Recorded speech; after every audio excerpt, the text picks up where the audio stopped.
नमस्कार, आप देख रहे हैं न्यूज़ वन इंडिया। मैं हूं आपके साथ सृष्टि पांडे। बड़ी खबर से शुरुआत करेंगे। देश में 2,60,000 के पार कोरोना के मरीज पहुंच चुके हैं। देश में कोरोना मरीजों की संख्या बढ़कर 2,66,598 हो चुकी है। देश में कोरोना के एक्टिव मरीजों की संख्या 1,29,917 है और अब तक 1,29,214 मरीज ठीक हुए हैं। कोरोना से अब तक 7,466 लोगों की जान गई है। देश भर में 24 घंटे में कोरोना के 9,987 नए मरीज सामने आए हैं। देश भर में 24 घंटे में कोरोना से 331 लोगों की जान भी गई है।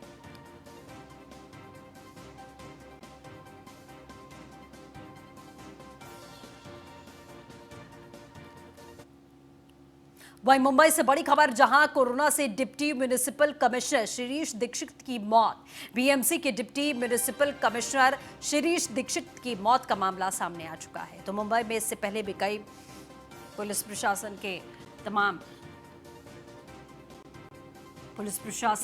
की तरफ से तमाम लोगों की जान जा चुकी है।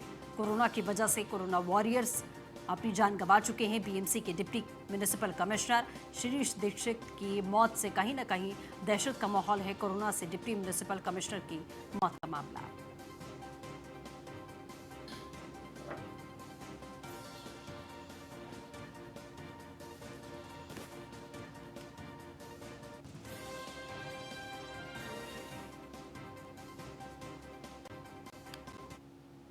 बीजेपी नेता ज्योतिरादित्य सिंधिया कोरोना पॉजिटिव पाए गए। ज्योतिरादित्य सिंधिया की मां भी कोरोना पॉजिटिव। आपको बता दें, दोनों को दिल्ली के मैक्स हॉस्पिटल में एडमिट किया गया है। सिंधिया को गले में खराश और बुखार की शिकायत थी। ज्योतिरादित्य सिंधिया में कोरोना के सिम्टम थे। सिंधिया की मां कोरोना के कोई लक्षण नहीं थे। आज दोनों की टेस्ट रिपोर्ट पॉजिटिव आई है।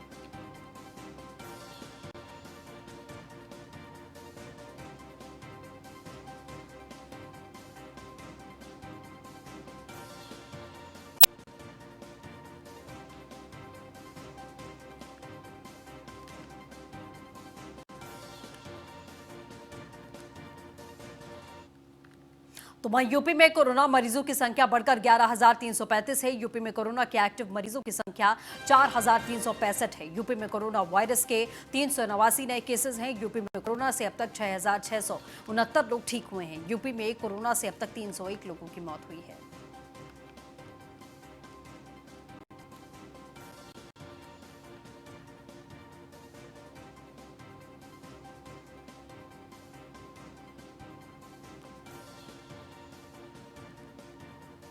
तो यूपी में लगातार संख्या बढ़ती जा रही है। मौतों का आंकड़ा भी बढ़ता जा रहा है। संक्रमण लगातार फैलता जा रहा है।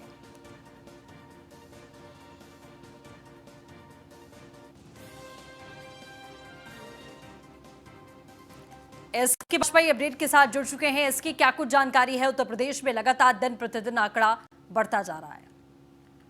बिल्कुल, निश्चित तौर पर हम देखें जिस तरीके से उत्तर प्रदेश में जब से अनलॉक बंद हुआ है, कोरोना के मामले बड़े पैमाने पर बढ़े हैं, जहां आंकड़ा 10,200 के ऊपर पहुंच चुका है। तो ऐसी स्थिति में निश्चित तौर पर चिंता की बात जरूर है, क्योंकि भले ही कितनी भी कोशिशें उत्तर प्रदेश सरकार की तरफ से की जा रही हो, लेकिन कहीं ना कहीं जब लोग लगातार बाहर निकल रहे हैं, बाहर जा रहे हैं और भीड़ विभिन्न स्थानों पर इकट्ठी हो रही है, तो कहीं ना कहीं ये चिंता की बात जरूर है। जिस तरीके से कोरोना के मामले उत्तर प्रदेश में बढ़े हैं, प्रतिदिन का अगर हम औसत देखेंगे तो करीब 400 से 450 मामले प्रतिदिन निकलकर सामने आ रहे हैं। अगर एवरेज में हम देखेंगे पिछले 2 सप्ताह के अंदर उत्तर प्रदेश में जो कोरोना के मामले हैं वो जस्ट डबल हो गए हैं, क्योंकि जो एक्टिव केसेस थे 2 सप्ताह पहले, इनकी संख्या जहां 1700 के करीब में थी, वो संख्या 4,000 के करीब में पहुंच गई है। तो कहीं ना कहीं बड़े पैमाने पर कोरोना पीड़ितों की संख्या बढ़ी है और ये चिंता की बात जरूर है, क्योंकि जिस तरीके से कोरोना के मामले लगातार बढ़ रहे हैं, निश्चित तौर पर उत्तर प्रदेश सरकार के लिए चिंता की बात जरूर है। हालांकि उत्तर प्रदेश सरकार ने टेस्टिंग भी बढ़ाई है, जहां उत्तर प्रदेश में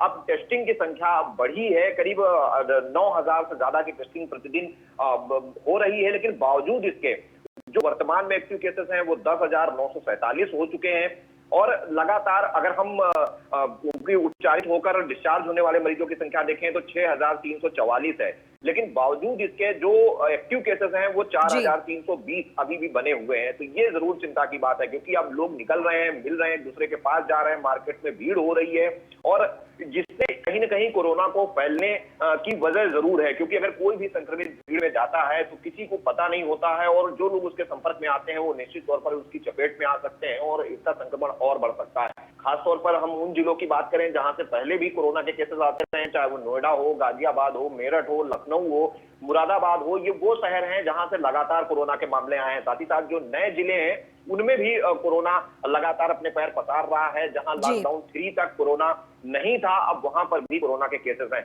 वर्तमान में जो मृत्यु है उत्तर प्रदेश में अब तक 283 लोगों की जान भी कोरोना के चलते जा चुकी है। तो कहीं ना कहीं जरूर ये चिंता की बात है। हालांकि कोशिशें जरूर हो रही है, लेकिन लोगों को अपनी जिम्मेदारी समझनी होगी और हर वो कोशिश करनी होगी जो सरकार की तरफ से उनको बताई जा रही है। जी चलिए, अपडेट के लिए बहुत बहुत शुक्रिया इसके।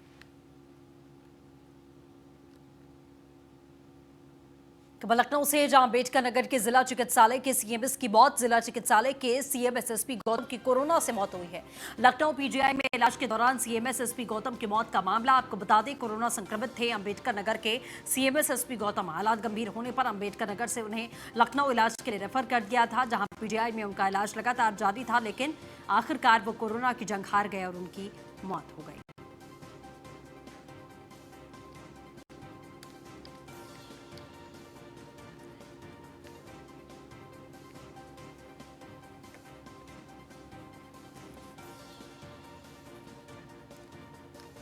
तो बड़ी खबर आपको अम्बेडकर नगर से हम लगातार बता रहे हैं। इलाज पीजीआई में हो रहा था और इसी दौरान सीएमएस की जान चली गई। कोरोना संक्रमित थे अम्बेडकर नगर के सीएमएस एसपी गौतम।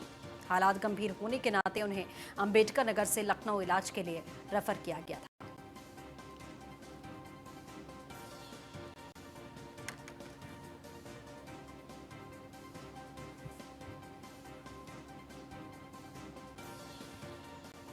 तो लखनऊ पीजीआई में उनका इलाज लगातार जारी था और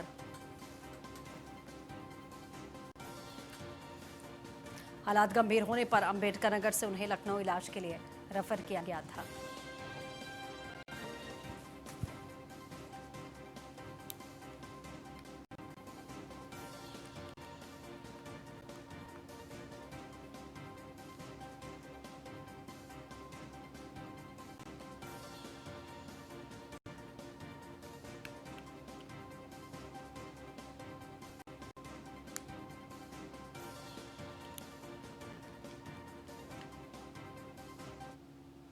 मुजफ्फरनगर में 7 नए पॉजिटिव केसेस मिले हैं। आपको बता दें, 81 सैंपल रिपोर्ट में 7 सैंपल पॉजिटिव मिले हैं। 64 हुई एक्टिव कोरोना संक्रमितों की संख्या। कवाल और अलमासपुर निवासी मिले हैं संक्रमित। सीएमओ डॉक्टर प्रवीण चोपड़ा ने की संक्रमितों की पुष्टि। कोरोना संक्रमितों के टच में आए लोग पॉजिटिव मिले। क्वारंटाइन थे सभी 7 कोरोना के संक्रमित व्यक्ति। मुजफ्फरनगर में कोरोना के खौफ से हड़कंप का माहौल है।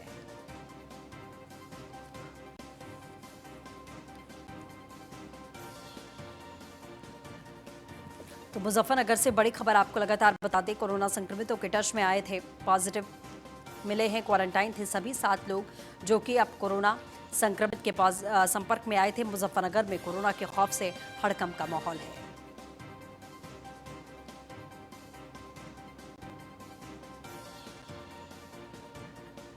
सचिन जौहरी अपडेट के साथ जुड़ चुके हैं। सचिन, क्या कुछ जानकारी पूरे मामले को लेकर? देखिए, मुजफ्फरनगर की बात करें तो लगातार मुजफ्फरनगर में कोरोना बढ़ता जा रहा है। अभी कुछ देर पहले ही 7 पॉजिटिव मिले हैं। अब मुजफ्फरनगर में कुल जो है 133 लोग हैं जो कोरोना से पॉजिटिव हैं, जिनमें 68 लोग ठीक हो चुके हैं और फिलहाल 64 हैं जो कोरोना की अभी पॉजिटिव हैं। जी चलिए, अपडेट के लिए शुक्रिया।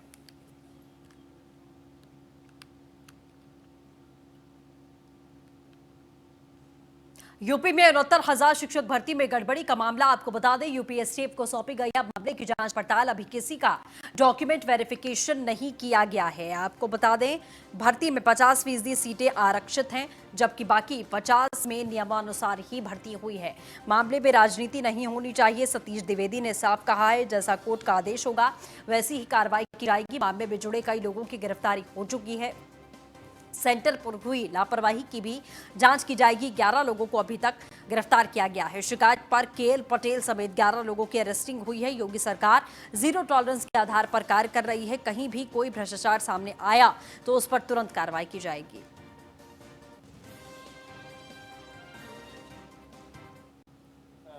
उत्तर प्रदेश की योगी सरकार एक ऐतिहासिक काम कर रही थी। पूरे इस कोरोना महामारी के कारण, कोविड-19 के कारण, जहां एक तरफ दुनिया भर में केवल लोगों की सुरक्षा, लोगों के स्वास्थ्य, लोगों की चिकित्सा, इसी में पूरा विश्व परेशान है। हमारे देश की भी स्थिति कमोबेश यही है, लेकिन इसी परिस्थिति में, इसी दौरान ये अपने आप में ऐतिहासिक घटना होगी। शायद कोई दूसरा उदाहरण ऐसी विकट परिस्थिति में कभी नहीं मिलेगा कि एक तरफ इतनी बड़ी महामारी, उससे इतने बड़ी प्रदेश में उससे निपटने की कार्ययोजना, चिकित्सा और स्वास्थ्य की पूरी व्यवस्था, राहत की पूरी व्यवस्था, लेकिन उसी दौरान प्रदेश के गरीब, मजदूर, किसान और जन सामान्य के बच्चे जिन स्कूलों में पढ़ते हैं, बेसिक शिक्षा से जुड़े हुए स्कूल, उनमें गुणवत्तापूर्ण शिक्षा उपलब्ध कराने की दृष्टि से, और उत्तर प्रदेश के जो नौजवान हैं, जो शिक्षित नौजवान भी बड़ी संख्या में हैं, उनको 69,000 ऐसे नौजवानों को रोजगार उपलब्ध कराने के लिए भर्ती प्रक्रिया चल रही थी, सुचारू रूप से अंतिम चरण में थी। काउंसलिंग चल रही थी, 3 से 6 जून तक की काउंसलिंग के बाद नियुक्ति पत्र दिए जाने थे, लेकिन माननीय न्यायालय की लखनऊ खंडपीठ के एक आदेश के कारण वो प्रक्रिया तत्काल प्रभाव से स्थगित हुई। हम डबल बेंच में अपील में गए हैं, जैसा सुनवाई पूरी हो चुकी है, फैसला रिजर्व है, जैसा माननीय न्यायालय का आदेश होगा तदनुरूप कार्यवाही करेंगे। एक उत्तर प्रदेश की योगी सरकार एक ऐतिहासिक काम कर रही थी। पूरे इस कोरोना महामारी के कारण, कोविड-19 के कारण, जहां एक तरफ दुनिया भर में केवल लोगों की सुरक्षा, लोगों के स्वास्थ्य।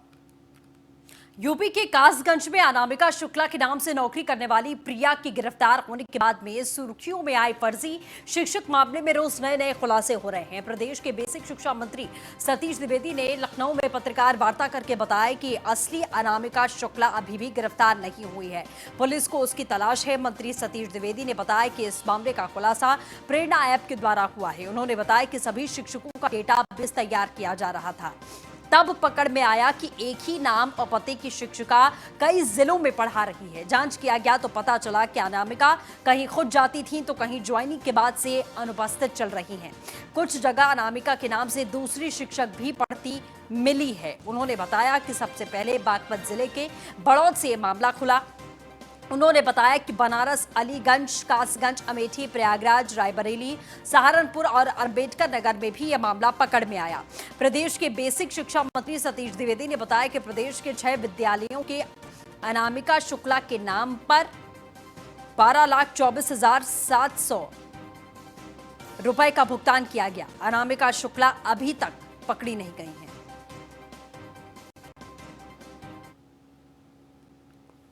गांधी बालिका विद्यालय बड़ौद बागपत में वहां की एक अध्यापिका अनामिका शुक्ला, आरोप यह है कि ये 25 अन्य कस्तूरबा, कुल मिलाकर के 25 कस्तूरबा गांधी बालिका विद्यालयों में कार्यरत हैं और 1 करोड़ से अधिक का भुगतान हुआ है।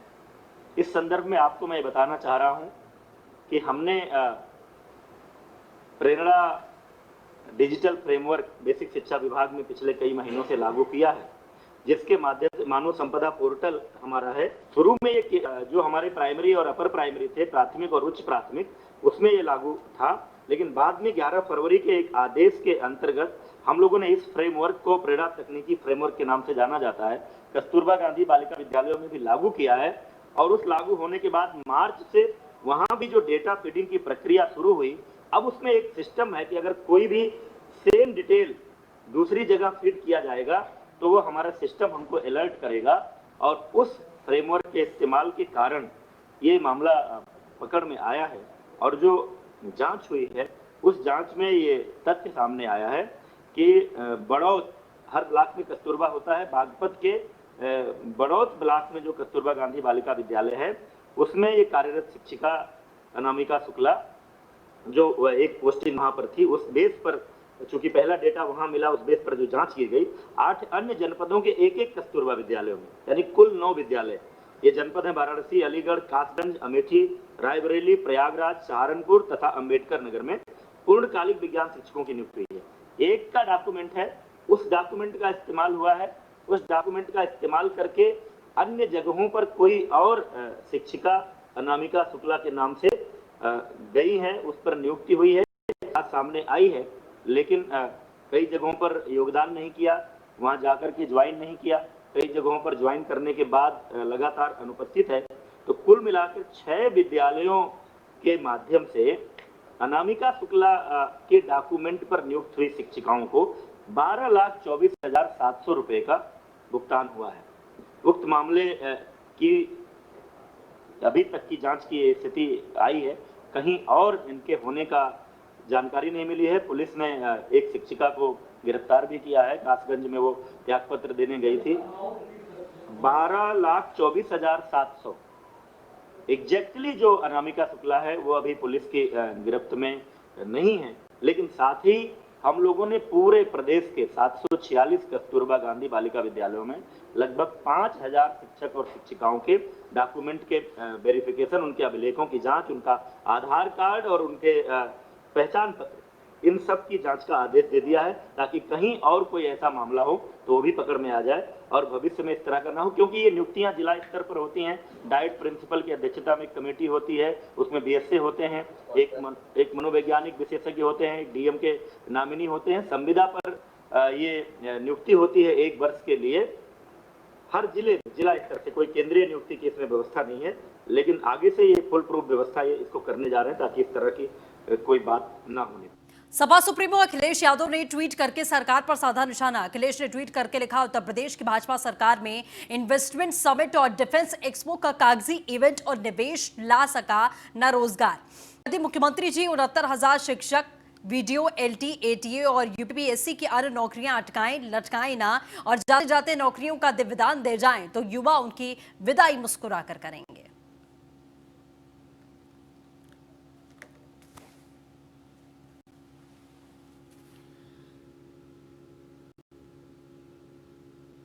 तो 69,000 शिक्षक भर्ती मामले पर अखिलेश यादव ने ये ट्वीट करके तंज कसा है भारतीय जनता पार्टी पर। इससे पहले मायावती ने भी ट्वीट किया था कि सीबीआई जांच होनी चाहिए इस मामले की। अब अखिलेश यादव ने साफ कहा कि इन्वेस्टमेंट समिट से और डिफेंस एक्सपो से अच्छा है कि आप इन लोगों की नौकरियां इन्हें दे दीजिए।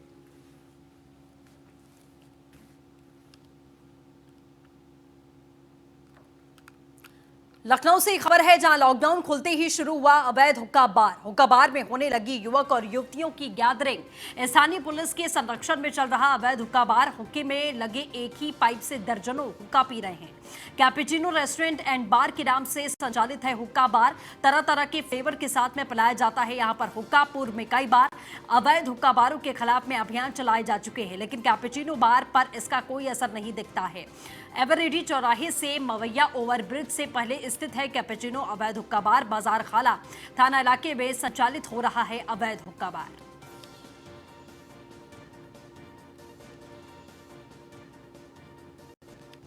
नीलेश चौहान अपडेट के साथ में जुड़ चुके हैं। नीलेश, क्या कुछ जानकारी, आखिरकार गैदरिंग कैसे हो रही है हुक्का बार में, अवैध हुक्का बार में?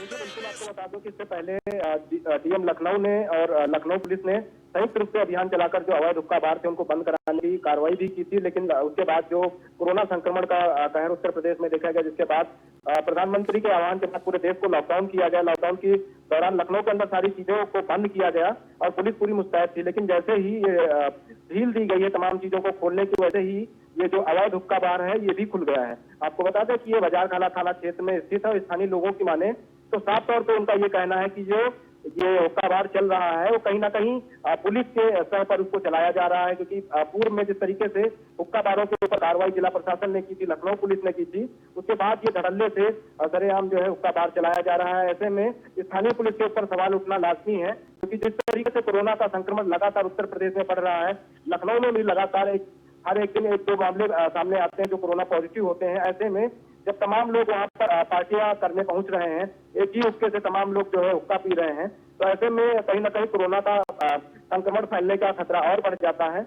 लेकिन ऐसे लोगों के ऊपर पुलिस कार्रवाई नहीं कर रही है, कहीं ना कहीं स्थानीय पुलिस की लापरवाही भी कही जा सकती है। वहीं लोगों की माने, सूत्रों की माने तो उनका साफ तौर पर यही कहना है कि पुलिस को मोटी रकम जाती है और ऊंची पहुंच के कारण जो अवैध हुक्का बार कैपेचिनो ब्लास्ट वो जो है संचालित हो रहा है। हुक्का बार के अंदर जब कोई प्रवेश करता है तो वहां पर सैनिटाइजर इस टाइप की कोई व्यवस्था भी गेट के बाहर नहीं मिलती है, तो कहीं ना कहीं ये बड़ी लापरवाही हो सकती है अगर वहां पर कोई कोरोना पॉजिटिव मरीज पहुंचता है या किसी के अंदर ऐसे लक्षण है जिसको खांसी जुकाम बुखार जैसा है और वो हुक्का बार में जाकर पार्टी करता है, तो दूसरे लोगों में कहीं ना कहीं कोरोना वायरस फैलने का खतरा भी बढ़ सकता है। बिल्कुल नीलेश, यहाँ पर ये भी अपडेट मिला है कि जो स्थानीय प्रशासन है उनके संरक्षण में ये चल रहा है, तो आखिरकार स्थानीय प्रशासन ने इजाजत कैसे दे दी? देखिए, बिल्कुल बड़ा सवाल है कि स्थानीय पुलिस जो पुलिस चौकी है, साफ तौर पे ये कहा जा रहा है कि आसपास के लोगों का भी यही कहना है कि जो पुलिस चौकी है, वहाँ के जो चौकी इंचार्ज हैं, उनके तौर पर ये जो रेस्टोरेंट है उसको संचालित किया जा रहा है। रेस्टोरेंट के आड़ में जो है उसका बार चलाया जा रहा है। हालांकि किसी भी ऐसे व्यक्ति को वहाँ प्रवेश नहीं देते हैं जिसके पास कैमरा होता है या इस टाइप की कोई वस्तु होती है, उसको बाहर ही रोक देते हैं, ताकि जो हुक्का बार के अंदर जो गतिविधियां चल रही है, चाहे वो हुक्का पीने की गतिविधियां हों या दूसरी गतिविधियां हों, उनको कोई अपने कैमरे में कैप्चर ना कर ले। उन तमाम चीजों को जो है पहले ही रोक दिया जाता है। लेकिन बावजूद इसके स्थानीय पुलिस पूरी तरीके से मूक दर्शक बनी हुई है, क्योंकि एक और जहां सरकार ने और लखनऊ डीएम ने निर्देश जारी किए हैं कि लखनऊ के अंदर सभी चीजें खोली जाएंगी, लेकिन इस तरीके के हुक्का बार खोलने के निर्देश कहीं से भी अभी जारी नहीं हुए। लेकिन फिर भी जो ये तीनों ब्लास्ट हुक्का बार है, ये पूरी तरीके से चलाया जा रहा है। तो कहीं ना कहीं स्थानीय प्रशासन की भी लापरवाही कही जा सकती है कि अगर इस दौरान वहां पर कोई कोरोना संक्रमित मरीज पहुंचता है या किस तरीके का वहां कुछ हादसा होता है, तो उसकी जिम्मेदारी कौन लेगा? चलिए, के लिए शुक्रिया।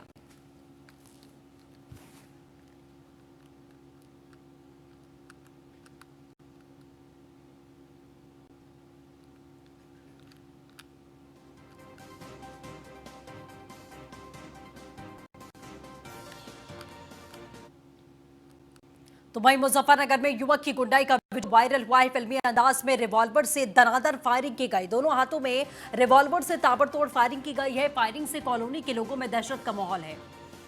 आपको बता दें, बदमाश युवक ने 12 राउंड हवाई फायरिंग की है। मुजफ्फरनगर पुलिस का बिल्कुल डर नहीं है। शहर कोतवाली इलाके का वीडियो वायरल हुआ है।